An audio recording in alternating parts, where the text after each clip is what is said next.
Tell me the whole story, kid.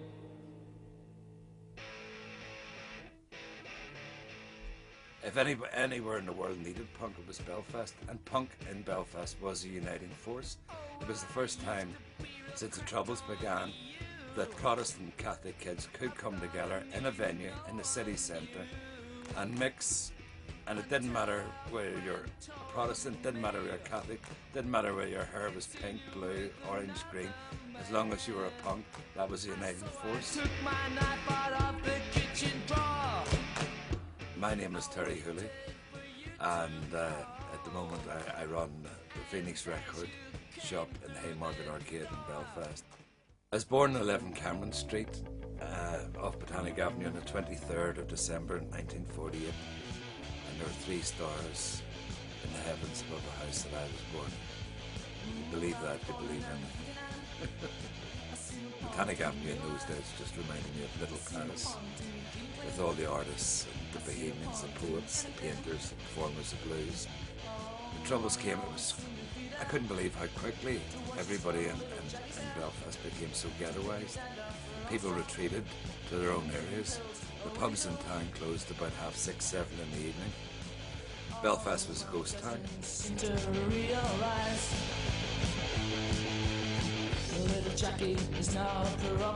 Somebody at Exchange of Market was 1,000 singles for £40, 4p a single. So I sent away for 1,000 singles, and then I bought more singles. Then I started buying albums in bulk. I started doing the markets, and then I set up in a building in Great Victoria Street, which was a derelict building. I met a lot of really great people who were into music, and it's still my lifelong friends. And they all helped me set up the record label. We had no business plan. We just really wanted to put Northern Ireland back on the music map and let people know there was something happening here. I wish you go away, leave me and my family alone. The initial Good Vibrations thing was a massive phenomenon. At the time, nobody else was doing it. We were not only geographically cut off, but we also had the Troubles to contend with. So it wasn't until the 4th record, Teenage Kicks, which when I took it to London, Rough Trade, who were the biggest distributors of independent music in England, told me it was the worst record they ever heard in their life. EMI told me it was atrocious. CBS physically threw me out of their building. And my wife said to me, maybe John Peel would play it tonight. And John Peel played it.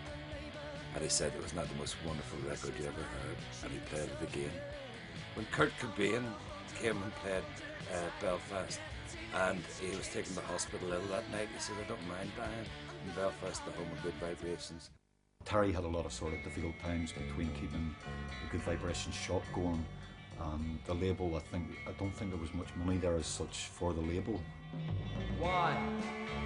And there was a worldwide recession in record sales, so the shop wasn't doing great. People weren't paying us for the records that they'd bought off us, and we just went bankrupt. Then I set up Cathedral Records in North Street Arcade. We were opposing the property developers knocking part of the arcade down and building a multi-storey car park. And I was asked to do compere at the Maritime Reunion Hotel, and I just introduced Billy Harrison out of them on stage.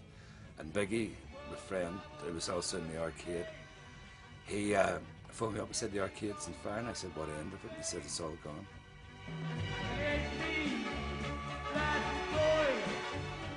The Undertones and all did a benefit concert for me. There is a few £1,000, so I was able to get these premises.